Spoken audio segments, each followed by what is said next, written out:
Hey everybody, Scott Gumbar, owner of Nwaj Tech, client-focused, security-minded, proactive IT. We help people rest easier knowing that their IT infrastructure is secure. And one of the ways we do that is through education, and that's what we're here for today. This is our weekly phishing rewind review, where we talk about two or three different phishing scams and how to avoid them. So let's jump into it. First one, this one is pretty obvious. It's smishing. That's phishing through text message, also known as SMS. That's how it got its name, smishing. This one is pretty obvious though. Look at Chase. It's spelled with a dot in between each letter. Chase does not spell their name that way. Chase Bank, that is. Notification -155. I don't know what that means. I guess it makes it sound official. Your account -361 access is temporarily blocked due to unusual activities. Please continue with this random link. As you can see, it's very random. Didn't even make an attempt to come up with something original, something that looks real.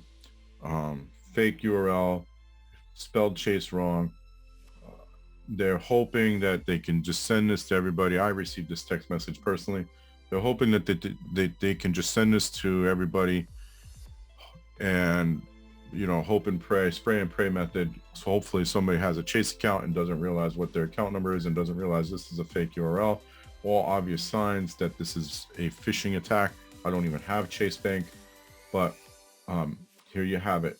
This tricks people. You know, you might be looking at this and thinking how, but it does happen, and it happens, especially with the spray and pray method. Even if they get one, they can wipe out that account, and that person is usually someone who has some money in their account. The next one here, this is a website. This is a WordPress website, submission forms on the website, and someone is manually going to these submission forms and inputting scam content, phishing links, and so forth. And so you're probably thinking, well, just put reCAPTCHA on your website. Yeah, reCAPTCHA works great if it's bots. This is manual. Somebody's doing it manually. They're disguising their IP address most likely because the submissions seem to be coming from all different IP addresses in all different countries. And the website does have reCAPTCHA version 3 on the site. It is not stopping this, because these are manual submissions. This IP address is Texas. Could conceivably get submissions from Texas, but they're not. These are not legitimate inputs. And the person who's doing this keeps putting these random initials at the end of each name. So you can see GD, RF, PM, UB, RH, and so forth, WF. Some of the other addresses, IP addresses, this is Poland. Does not do business internationally. There were some from Eastern Bloc countries and European countries. I think Switzerland was on the list, and UK, France, and so forth. Surprisingly, I didn't come up with any China, but we did block China. So what we ended up doing for this client was block the countries that are showing up on this list. In the case of Texas, we just blocked the specific IP addresses, and we blocked known countries for this type of behavior like China, Russia, and so forth. These red lines were legitimate inputs. That's why I blocked them out, because it has actual contact information. Those were legitimate customers. The client told me he was not getting any legitimate inputs, and now he is. So, you know, we'll continue to monitor and hopefully block it. And he can be happier that he's no longer getting these phishing email submissions on his website. So phishing through submission forms, even with reCAPTCHA, it still happens. And then finally, the last one is payment apps. And if you go to thehumanaelement.net next week, a week from today, so the St. Patrick's Day, March 17th, there will be another podcast up fully explaining the Zelle, specifically Zelle phishing scam that occurs. In short, what happens is you get a text message similar to the one on the first screen, the first one we reviewed, from a bank claiming that you made a Zelle payment for, you know, a certain amount of money, and can you verify? Yes, I sent this. No, I didn't. You reply no because you didn't send it, thinking that it is your bank, and maybe the text message is better crafted than the first one we shared here today. You get a call within a few minutes the caller ID shows your bank's information, and the person on the other end says, this is so and so from the fraud department of your bank. We saw some activity, and then they say, in order to verify your account, we need to have you Zelle yourself some money.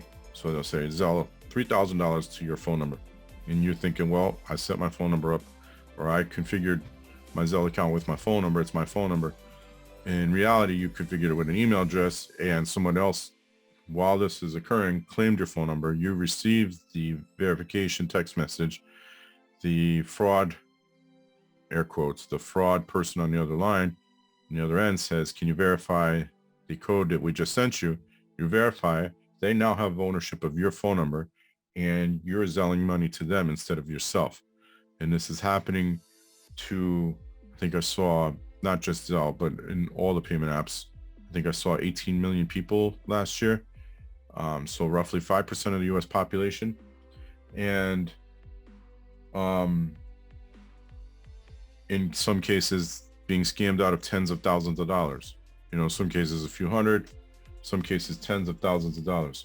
And so that's the short story of how it happens. Be alert. Know that your bank isn't going to text you that kind of text, and set up multi-factor authentication via, at the very least, through a Microsoft Authenticator or Google Authenticator or Authy. Those are 3 legitimate multi-factor authentication apps. If you can, it's even better to use a YubiKey or something like that, because there are ways to manipulate the apps. It's not easy to do, but it can be done. So now you have that in place. Make sure if you use Zelle, you claim your phone number before somebody else does, and avoid text messages and phone calls. If you get a phone call from your bank, or purportedly from your bank, hang the phone up, call your bank back with the number that's on your debit card or credit card, or Google the number and look for the real 800 number and call the bank back and say, hey, I just got this phone call, and they'll tell you whether or not it was legitimate. 9 times out of 10, it's going to be a phishing scam. And the reason this works so well, because we're combining the phone call with text phishing, and that makes it seem more likely to be legitimate. So don't fall for that either. It's going to wrap up this episode, or not episode, but this phishing review for the week of March 10th, 2022. Hopefully you can avoid being scammed because of this. Until next time, stay healthy, stay safe, stay secure.